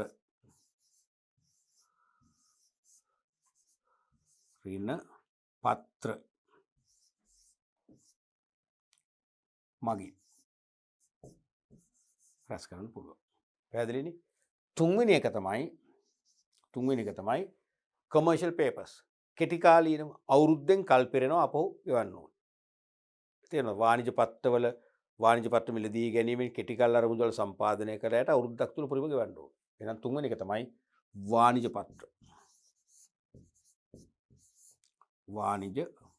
පත්‍ර නිකුත් කිරීමෙන්. ඔය වගේ ප්‍රධාන මූල්‍ය සම්පාදන මාර්ග 3ක් තියෙනවා. හොඳයි දරුවනේ අපි අද දවසේ මේ පාඩම් ඒකකයේ තුලින් පරිච්ඡේදය තුලින් ව්‍යාපාර සංවිධාන පාඩමේ වැදගත්ම ඒකකය ප්‍රශ්න පත්‍රයට වැඩිපුරම බර තබන ඒකකය වන සමාගම් ඒකකයට සම්බන්ධ 2020 සිට 2010 අතර කාල පරිච්ඡේදය ආපු වාස්තික අභ්‍යාස ගණනාවක්ම කතා කරා. MCQ ප්‍රශ්න, බහුවර්ණ ප්‍රශ්න, ඒ වගේම සැපීම් ප්‍රශ්න, හෙවත් නිශ්චිත පිළිතුරක් නැත්නම් නිවැරදි වචන යොදලා හිස්තැන් පුරවන ප්‍රශ්න, ඒ වගේම කෙටියෙන් නිශ්චිතව පිළිතුරු ලියන ආදි වශයෙන් වාස්තික ප්‍රශ්න අපි ගණනාවක් කතා කරා. ආදර්ශ ප්‍රශ්න කීපෙකුත් ඊට අමතරව කතා කරා. මම හිතන්නේ මේ ඉස්සෙල්ලා පාඩම් පරිච්ඡේදවලදී අපි ව්‍යුහගත ප්‍රශ්න පත්‍රය හා සබැඳි ප්‍රශ්න අවුරුදු 11ටම අදාළව කතා කරා. අද පරිච්ඡේදයෙන් අපි වාස්තික අභ්‍යාස කතා කරා. දැන් සමාගම් පාඩම, වටිනාම් පාඩම ව්‍යාපාර සංවිධාන පාඩම අපි පුළුල්ව විශ්ලේෂණය කරා වගේම විභාග ප්‍රශ්න මගිනුත් හොඳ විශ්ලේෂණයක යෙදුණා. මම විශ්වාස කරනවා ඔබටත් විශ්වාසය ඇති, දැන් ගොඩනැගිලා ඇති. අනිවාර්යයෙන්ම විභාගයට ඉදිරියේදී යොමු වෙන ඕනෑම ප්‍රශ්නයකට, ඕනෑම විභාග ගැටලුවකට සාර්ථකව විශ්වාසයෙන් අවශ්‍ය පිළිතුරු ලියලා අවශ්‍ය ලකුණු ප්‍රමාණය ලබා ගන්න පුළුවන් වෙයි. ඔබ මම නැවත ඉල්ලීම් කරනවා මේ මගේ මම කරපු මේ පරිච්ඡේද කීපය ඔබ එකවරයක් නෙවෙයි කීප වාරයක්ම පරිශීලනය කරන්න. පරිශීලනය කරොත් ඔබට පාසල් නොයන ළමයෙක් වුණත් උපකාරක පන්තික කිසිම අවශ්‍යතාවයක් නැහැ. පාසල උපකාරක පන්ති දෙකම නොසලකා වුණත් මේ මගේ උගන්වීමේ ක්‍රමය තුල මම දීපු අත්දැකීම් තුල ඔබට අනිවාර්යයෙන්ම නොබියව විභාගයට ගිහිල්ලා සාර්ථකව ප්‍රතිඵල ගන්න පුළුවන්. අපි ඉදිරි පාඩම් වලදී ඉදිරි පාඩම් ඒකකවලදී තවත් පාඩම් කොටස් කරන්න බලාපොරොත්තු වෙනවා.